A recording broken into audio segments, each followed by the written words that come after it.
This is Intersection, where faith, business, and politics meet. And I'm Leon Finney.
Toni, I have known you for a long time. Yes, I'm not going to give the years. All of your political career since you left education. So, and I'm grateful for your help and support. Right.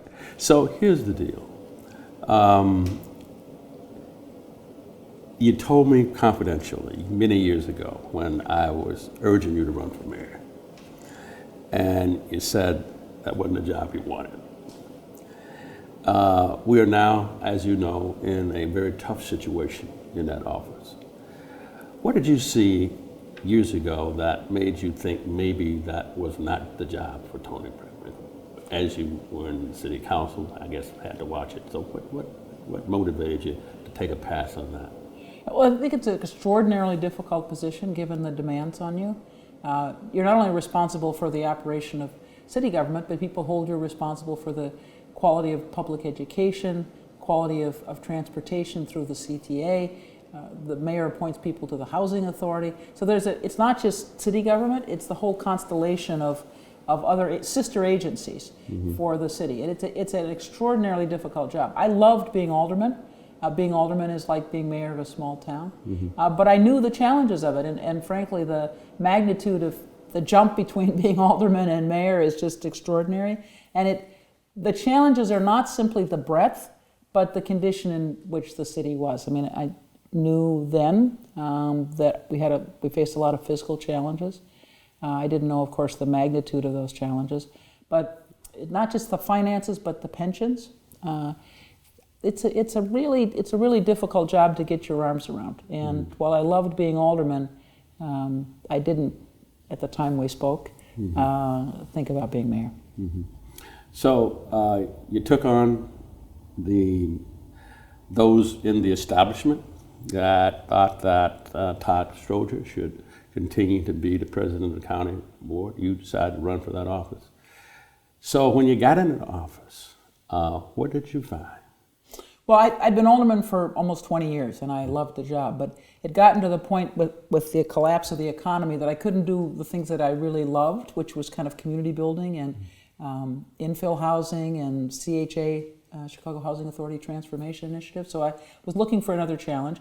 I knew that Todd Stroger would not be reelected, given not only his own actions, but the way in which he was treated by the media. And I looked at that and I said, these are things I care about, public health and public safety. So here's an opportunity to serve in a different way. And when I got in, I always say that succeeding somebody who's inept is a mixed blessing. On one hand, the bar is low, but on the other hand, things are a mess, and they were a mess. It took us a couple years to kind of get a handle around the finances and figure out what we needed to be doing in order to have the government run smoothly. And then we began to look at some of our more substantive challenges beyond the finances, particularly around sustainability of our healthcare system and criminal justice reform. I remember this penny, and I thought that when you ran for the office of president, there's this whole question about whether we had this penny added to a tax. And of course you thought that it shouldn't be. But I guess when you got in there and saw the condition of the county government, you admit you did something else that was somewhat radical, and that is you changed your mind. Well, you know, when I came in, I said we needed to roll back the sales tax and make county government more efficient, which we did. We struggled for, as I said, for a couple of years to kind of right the ship, and then ongoing to keep us on good financial footing. But the pension challenge just overwhelmed us. And you had no way of knowing it. You didn't see that coming. No, it was a tsunami. I mean, we were accumulating debt at the rate of $1 million a day in unfunded pension liabilities. Not, you know, either you deal with that or you pass it on to your, How much a day? $1 million a day. So, yeah, $30 million a month, unfunded, adding to our unfunded That's pension $500 million a year. That's right. Well, you have $6.5 billion in unfunded liability. You don't pay the principal and you don't pay the interest. I mean, it accumulates. Right. So I said, we're going to have to do something radical here. We went to Springfield for 2 years in a row to try to get pension reform. We got agreement from 2/3 of our unions, representing 2/3 of our workforce. We went to Springfield with a reform package. In 2014, the Republican nominee then, Bruce Rauner, would not put any Republican votes on the bills, and the Democrats wanted it to be bipartisan, so it didn't go anywhere. And in 2015, then Governor Rauner likewise would not put any Republican votes on it, and so we had to figure out what we were going to do with our own resources. And so what we had to do was we had two choices: either raise property taxes or raise sales taxes. There were no votes, 0 out of 17 commissioners for property tax increase, so we raised sales taxes. We have to take a short break. We're going to have to take a short break, and when we come back, we're going to resume our conversation. All right. Be right back. Sarah Community Collection, clothes that satisfy a woman's need for comfort and style. The collection celebrates the diversity of the female silhouette in an original way for each individual client. Organic designs exquisitely made allows clients the means to build an elegant, sophisticated, yet functional and timeless wardrobe. Available online and in-store at 1510 East 63rd Street in Chicago. Bronzeville Jerk Shack, Chicago's answer to the classic flavors and feel of roadside Jamaican cuisine. We are open every day, 11 a.m. to 9 p.m. at 5055 South Prairie Avenue, Chicago, Illinois, 60615. Also, the Jerk Shack caters. Call 773-548-JERK.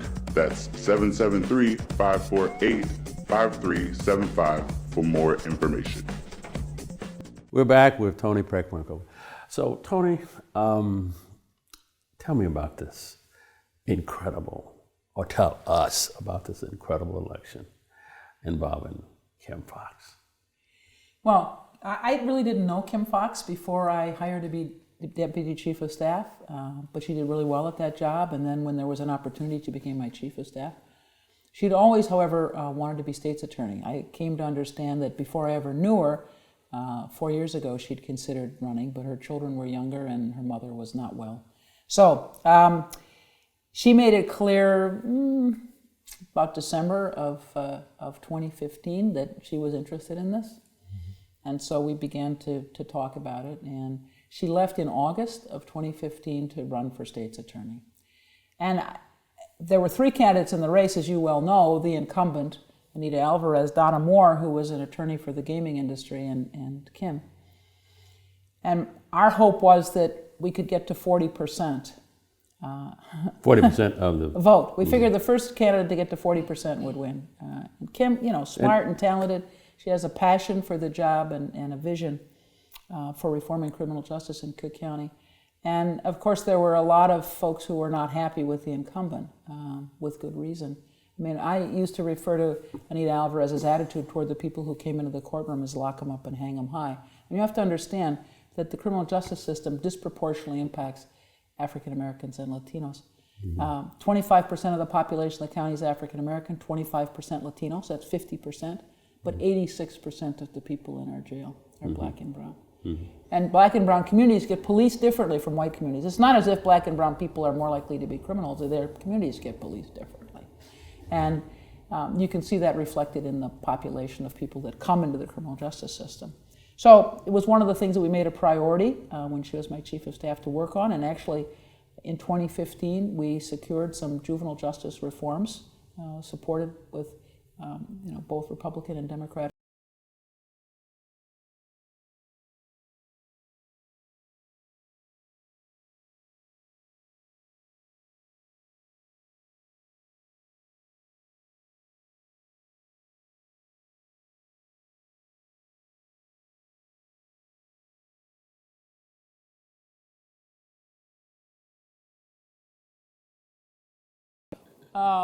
that we didn't get caught up in the criminal justice system. If you think of some of the stupid things you did yourself, let alone your own teenagers do.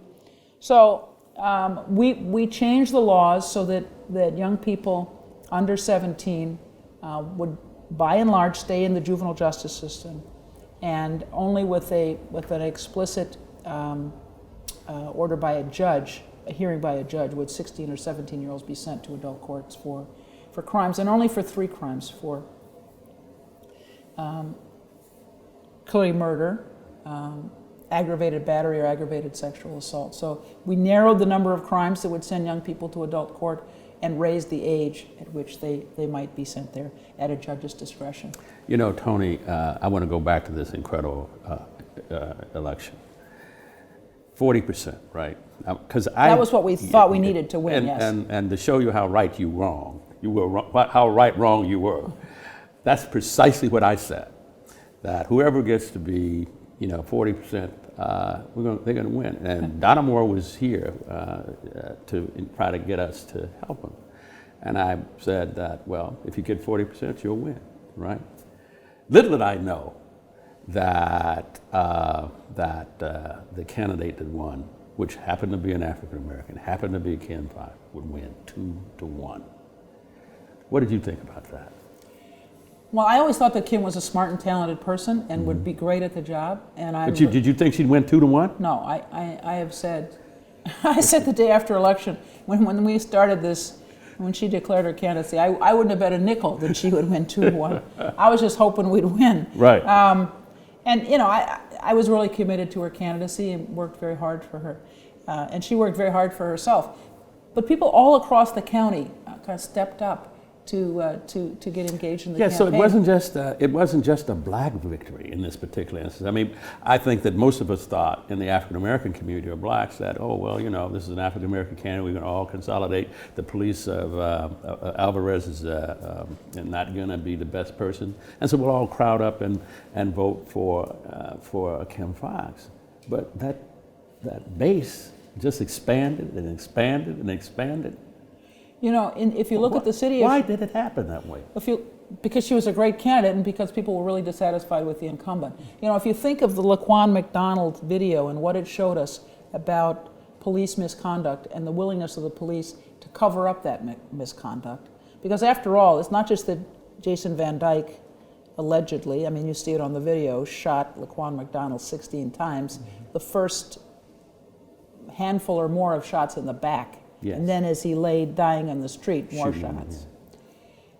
It's not just that was covered up for 400 days, but that every other officer on the scene corroborated Jason Van Dyke's report, which is that Laquan McDonald was coming at him with a knife. And it was only the release of the video that proved that was all lies. So it wasn't just that he did this terrible thing, but that all the other officers on the scene were apparently prepared to lie and cover up and perjure themselves. And who knows how far up the chain of command that went. What happened to the detectives who investigated this? They didn't look at the video? And, they were not interested in the justice. But listen, Toni, we're going to have to take a short break. And when we come back, we are going to continue our conversation with Toni Preckwinkle, President of the Cook County Board.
We're back with Toni Preckwinkle, the President of the Cook County Board. Toni, we're just talking about the incredible victory that Kim Fox experienced with your help, of course.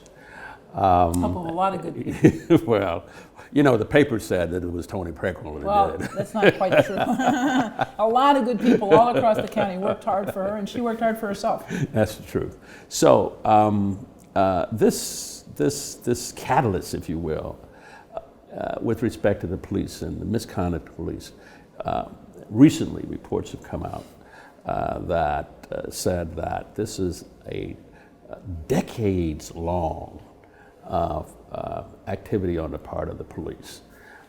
And of course, some of us, me included, spent time working and organizing the Metcalf effort to reform the police, and had hearings, federal hearings, to try to get something done, and obviously nothing has happened. 40 years ago.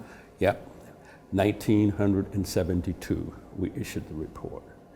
I helped author the report. But can you help us to see how ingrained, what was happening, that all of the sort of abusive police conduct just seemed to be hidden for all of those years? Well, you know, let me just say, I was an alderman for almost 20 years, and I worked closely with the police. And being a police officer is a very difficult job. We have to acknowledge that. Mm-hmm. And the overwhelming majority of our police officers are good and decent people who struggle every day to do this job well. The problem is they're, 5% of the folks who are bad actors. And there is no culture in the police department to hold them accountable for their bad acts. Why is it that Jason Van Dyke shoots Laquan McDonald 16 times, and every other officer in the scene corroborates his story that Laquan came at him with a knife, when they know it's not true? But even worse, they didn't try to stop Van Dyke from doing what he did. Well, I mean, if you look at it, he fires off the round so quickly, I mean, you're sort of just stunned. He jumps out of his car and starts shooting. Right, yeah. And they may not have been able to do anything at the moment, get close enough to him to stop him or yell at him or whatever. But why didn't they say something? Why didn't they call him out for his bad acts? And what I've said is, the culture in the police department is, bad things happen, you lie, you cover up, you perjure yourself. That's what happens. And then, go ahead. Yeah, so no one's held accountable. Well, then let's put this together. Let me just say, that besmirches the reputations of all the good people who struggle every day to do the job well. All police officers are not Jason Van Dyke. But as long as they cover up for each other in that way, the police are going to have no confidence that they're not. The public is not going to have any confidence that they're not all bad actors. Well, now here's the other side of this. And so the perception among the voters was that Alvarez was complicit in the cover-up. Oh, I think that's undoubtedly true. If you look at her record, she was unwilling to prosecute police for their bad acts. It's not just Jason Van Dyke. It's Detective Severin, who shoots over his shoulder into a crowd and kills Rakia Boyd with a shot to the forehead. And she charges him in a way that the judge said was inappropriate, and Detective Severin goes free. She did not carefully charge him. And then there are all these other cases, Philip Coleman, the person who was in jail, and you saw the video of him being dragged out, tased multiple times, dragged out. He's taken to the hospital and has an allergic reaction to the medicine and dies, but he's clearly weakened by all the tasing that they did and the way in which they treated him in jail. The several young men who are shot in the back as they flee the police, Cedric Chapman, and it just goes on. It goes on. And in all of those cases, either the police aren't charged, it's ruled a justifiable homicide, or they're mischarged in ways that leads to bad outcomes. One paper recently, Toni suggested or said, reported coming out of a new task force appointed by the mayor, that the Fraternal Order of Police, the police union, and the collective bargaining agreement was part of the problem and is part of the problem with respect to the lack of accountability in the Chicago Police Department. That's undoubtedly true. We're going to have to take a short break, and when we come back, we'll finish up and we'll be on wrap-up time, I think, with Toni Preckwinkle, the president of the Cook County Board. Does your life show that you are Christ's disciple? The words of the Apostle Paul teach us to be disciples of Christ. Listen to what he says in the text of the Bible scripture, Romans chapter 12, verse 1 and 2. Listen. So here's what I want you to do. As God helps you, take your everyday, ordinary life, your sleeping, eating, going to work, and walking around life, and place it before God as an offering. Embracing what God does for you is the best thing you can do for Him. Don't become so well adjusted to your culture that you fit into it without even thinking it. Instead, fix your attention on God. You'll be changed from the inside out. Readily recognize what He wants from you and quickly respond to it. Unlike the culture around you, always dragging you down to its level of immaturity, let God bring out the best in you. So, Toni, we're back with you, and there's a ray of hope out here. Recently, you announced that you were going to help transform the old county hospital into a powerful service and economic engine. Let's understand what that's about now. Well, the beautiful old Cook County Hospital, 100-year-old building, has been vacant for more than a decade as the new Stroger Hospital came online. And the question is, what was going to be done with it? So one of the things we looked at in terms of long-term challenges after we got a handle on the finances was, what are we going to do on the medical campus there? We own a couple of square blocks. What are we going to do with this site? Well, we decided the first thing we had to do was try to figure out what we're going to do with the hospital. And we went to the development community with requests for proposals. And we have come to agreement with a group that includes MB Realty, Walsh Construction, Granite Development, which is an African-American firm. Granite. Mm-hmm. And Plenary Group, which is an Australian finance operation, to do redevelopment on the site, beginning with the old Cook County Hospital, which will be turned into a regular hotel, an extended stay hotel, and then rental housing. So it's about 400 units of housing, 150 rental, and 250 in the hotel operation. Okay. And then a lot of ground floor retail, because this is a part of the city where there are 30,000 people who work. If you think Rush is there, University of Illinois Hospital, Jesse Brown, the VA hospital, a lot, the Red Cross is there, our medical examiner is there. There are a lot of institutions. Mm-hmm. Yeah, 30,000 people work there. Every day. Every day, and 50,000 people visit. So that's 80,000 people, and there's virtually there's no cleaners, there's no place to get your shoes fixed, and there aren't very many restaurants except in the hospitals. Right. So we think there's a lot of retail opportunities for the ground floor, and then the hospitality, the two hotels, and then the rental. Mm-hmm. And we think that there's a market for rental housing, given the fact that there's so many medical professionals and others who work in those institutions. So that would be jobs? It's jobs. It's construction jobs, and it's permanent jobs. We think that it's a couple thousand permanent jobs by the time we're done with the 4 phases. But the first phase is the renovation and redevelopment of the old Cook County Hospital, which is a beautiful terracotta building, covered with graffiti now and in disrepair after a decade of being unused, but has tremendous potential. So you're going into now, you're in your second term, right? I am in my second term. So you're in the second term, and you've discovered that here is an opportunity. A building that had been closed for a decade. Before you got there, it was closed. And you decided that you were going to do something about that. Well, I was always a preservationist. When I was alderman, I was always trying to save our beautiful old buildings rather than tear them down. Mm-hmm. Because the beautiful old brick and stone buildings that we have on the Mid-South Side, you can't replicate, unless you're going to spend $500,000. Mm-hmm. But if you can save them and get people to fix them up, they're just beautiful. So I've always been interested in preserving our architectural history, and Cook County Hospital has both architectural history and social history. So many of our residents of Cook County were born there or got treatment there. It's been in a way the Ellis Island of healthcare in Cook County. One final question before we get out of here, Toni. So if you had, now I want you to shift from being a public administrator back to politics.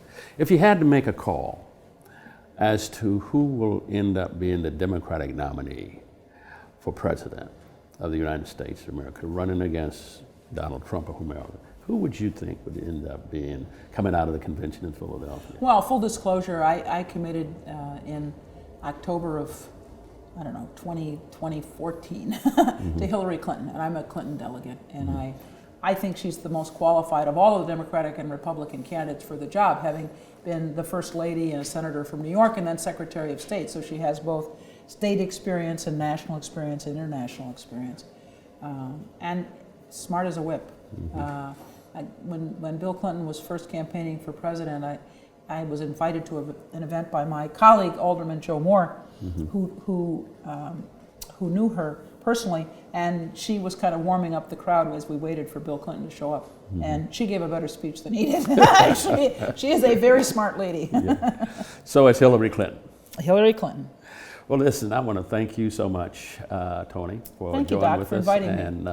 And for all your help and support. Well, you're a great leader, and history will record you as, I think, the greatest president of Cook County Board ever. Well, thank you. Thanks very much.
Thank you for joining us. This has been Intersection, where faith, business, and politics meet. And I'm Leon Finney.